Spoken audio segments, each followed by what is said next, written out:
Training film.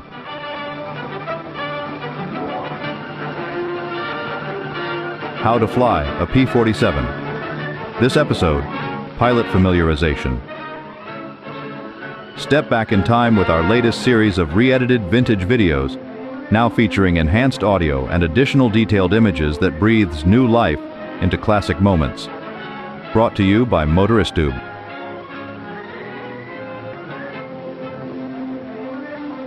After you have made its acquaintance in this film, you will learn more about the P-47 in other motion pictures, dealing with ground handling, takeoff, normal flight and landing, high-altitude flight and aerobatics.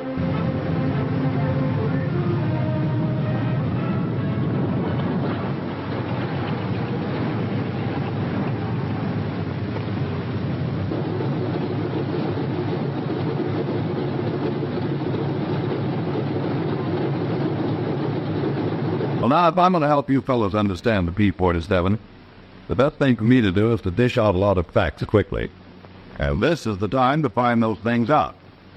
Now, you should keep in mind that this airplane was built to give us our fastest, deadliest high-altitude fighter. Around 30,000 feet, between 25 and 35,000. Well, now you're going to be sitting up here behind 2,000 horsepower. That's a lot of power.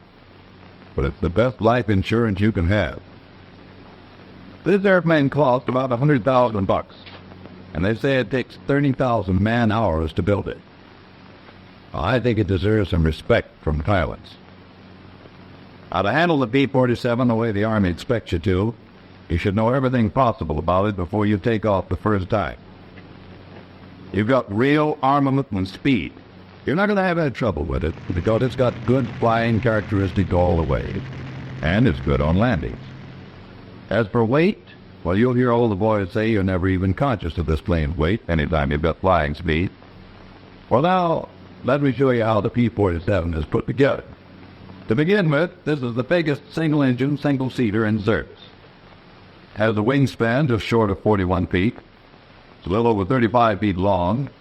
Stands 12 feet 8 inches high, and weighs about 7 tons with a full load.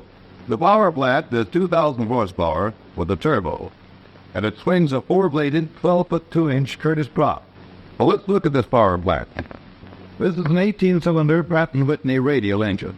It's the twin Wasp with 9 cylinders in each bank.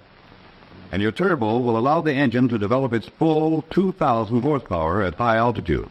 You will learn all about this prop. It's a Curtiss electrically controlled constant speed propeller. Now, the reason there are 4 blades is to have enough propeller area to absorb the power of this 2,000 horsepower engine. Right here, on the left side of the cockpit, is a switch panel with a selector switch that gives you positions for automatic or manual control of the propeller. You've got increased RPM and decreased RPM positions. Ordinarily, you'll use the automatic position. But if that should ever fail while you're flying, switch to manual and then increase or decrease RPM. Of course, you want to check your breaker switch first. Well, here are your 2 self-sealing gas tanks. The main tank, forward of the cockpit, holds 205 gallons. Your auxiliary tank holds 100 gallons. The plane has better flying characteristics when this auxiliary tank is empty. So after takeoff, when you reach the safe altitude, you switch to auxiliary and use this gas first to put the plane in better trim. There's a fuel level warning light on your instrument panel to tell you when you're down to 40 gallons in your main tank. Underneath the main and auxiliary tanks are electrically operated booster pumps. They're automatically on when fuel from that tank is being used. If the engine-driven pump fails, you turn your emergency and high-altitude rheostat to increase the speed of the booster pump. For absolute minimum cruise, you'll use anywhere from 60 to 120 gallons an hour.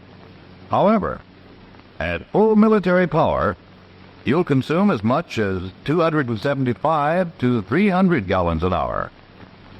When the warning light comes on, you've got a maximum of 20 minutes left. Here's your oil tank up here, and down here are your oil coolers with shutters controlled from the cockpit. This is your main air ramp. This is your TE turbo. It's a lot more simple than it looks. The exhaust gases come from the engine, back through these pipes to the turbo. Compressed air leaves the turbo, comes through the cooling system here, back through these pipes to the carburetor, down into the internal compressor to the cylinders. This is the guts of the system. This is a cutaway of the turbo. Now up here is where all the compression takes place. The exhaust gases come in here and spin this bucket wheel. The bucket wheel is on the same shaft as the impeller, and it's this impeller that actually compresses the air. The faster the bucket wheel turns, the faster the impeller rotates, and the more air is compressed and sent to the engine.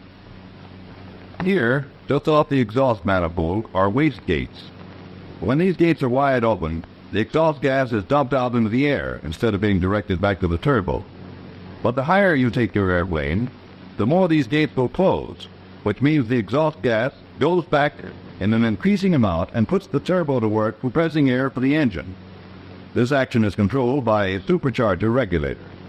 You guys will learn a lot about controlling your turbo when you're ready for altitude work.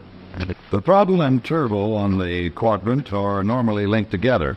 If you want to get off the ground fast with full military power, you'll set the throttle and turbo control handle all the way forward, getting 52 inches manifold pressure and 2,700 RPM. Using maximum power for more than 5 minutes isn't a very smart idea, unless you happen to get a hiney on your tail. When you throw this switch on top of the throttle and push both throttle and turbo full forward past the throttle stop, you'll get more emergency power through the water injection on the P-47 D5s and subsequent models. When you're using water injection, water is mixed with gas, and you'll really go places.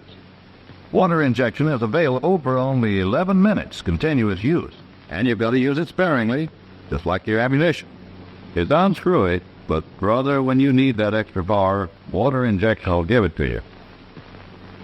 Now let me caution you about something. When you're using the turbo and throttle interconnected, they should be retarded slowly.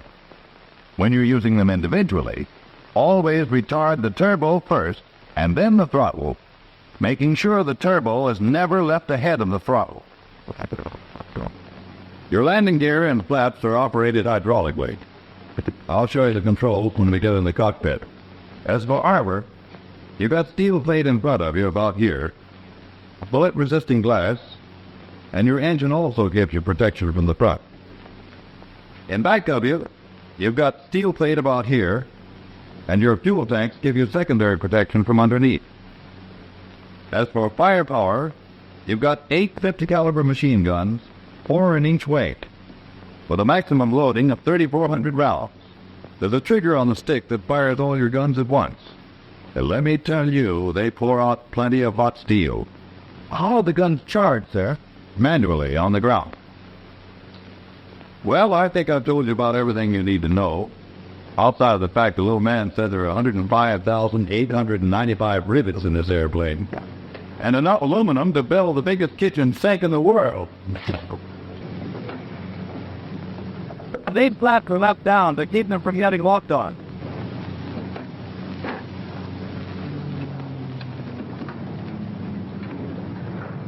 Well, now, nearly everything in here is familiar to you. But let's look at this cockpit clockwise and see what you've got in the 47 that may be new to you. Now, down here on your left is your fuel selector. Click off on main. On the trim box, you've got your elevator crank here. Now, this knob nearest the rudder is for the rudder, and the one toward the front is the aileron tab control. Also, down on your left, you've got this emergency hydraulic hand pump for use if the engine-driven pump fails.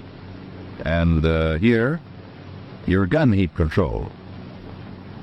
For your flaps, the forward and the flaps are up. You pull back to lower them. You can stop your flaps in any position by putting the control in neutral. Well, now then, for your landing gear, to raise the gear, you flip this safety lock, press this button and raise the handle, and be sure to let it go all the way up. To lower the gear, push the handle all the way down. Well, now then, up here are your indicators for oil and intercooler shutter. Open for takeoff, neutral for landing. They're electrically operated from the switch panel. Well, now, going on clockwise, this is the gun and camera switch. And make sure it's off when you're landing. Turbo, throttle, top, mixture. When you're starting the engine, you'll keep the mixture control in idle cutoff until the engine is firing. And on your switch panel, there's your generator switch, propeller switch, and the rheostat that determines the speed of the booster pumps for your fuel supply. Here's the landing gear warning light. It's a very important little item. When you push the throttle forward on takeoff, the warning light will come on and will remain on until the wheels have been retracted and are definitely up and locked, at which time the light will go off. It will remain off until your throttle is almost fully retarded, as in coming in for a landing. The light will then come on and stay on until you've lowered your landing gear and it's fully down and locked. You've got standard instruments on your panel. Flight instruments are in the middle. Your engine operating dials are on the right. Notice that the speed limit on this airplane is redlined at 500. Here's your fuel level warning light. Remember that when it comes on, you've got a maximum of 20 minutes left to find a place to sit this baby down. And this is the light for your turbo, which you don't have to worry about for a while, but which works like this. At turbo speeds around 1500 RPM, this light flickers. That tells you the light is in working order. Then it goes off until your turbo reaches about 18,000 RPM. And then it starts to flicker again. When your turbo gets up to 18,250 RPM, the light comes on steady and stays on steady until you reduce turbo speed below critical. With the idea in high-altitude flight is to fly with this light flickering. Got your checklist, against which you can double-check your limits. Here is your parking brake.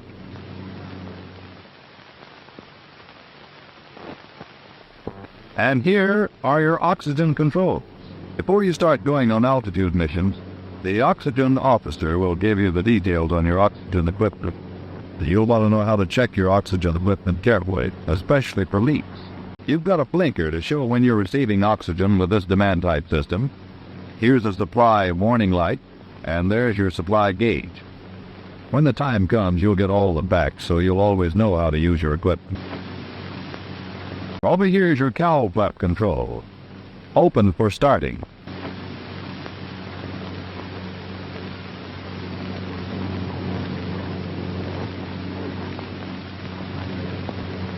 You've got some radio equipment over here. It's simple enough, but you'll get the details from your radio officer. Here's your tail wheel lock. With the handle back, the tail wheel is unlocked for taxiing, pushed all the way forward, and is locked for takeoff and landing. That's your flap equalizer. To check for equal pressure, notice this rod. It should stick out 3/8 of an inch. You can make this check only when the engine is running. Now then, your canopy will slide forward when you press that release latch. Go ahead, drive. When you get it closed, take your finger and feel right under here for this nubbin. If you can feel it, she's locked all right. Right.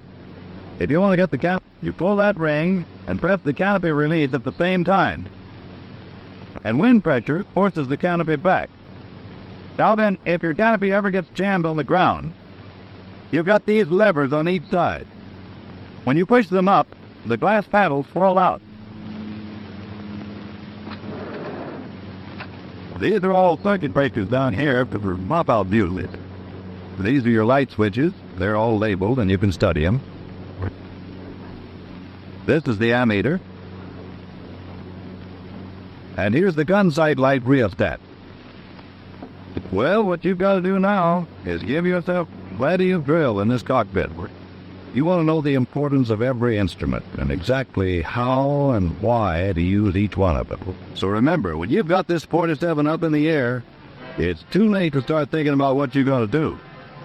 Play around with a cockpit trainer in the pilot's room. It isn't meant to be a substitute for the real thing. It's a training device that'll help you learn the cockpit in your spare time, if any. You're going to know this cockpit blindfolded before you fly the airplane, and time and drilling yourself is the only way you're going to really know it.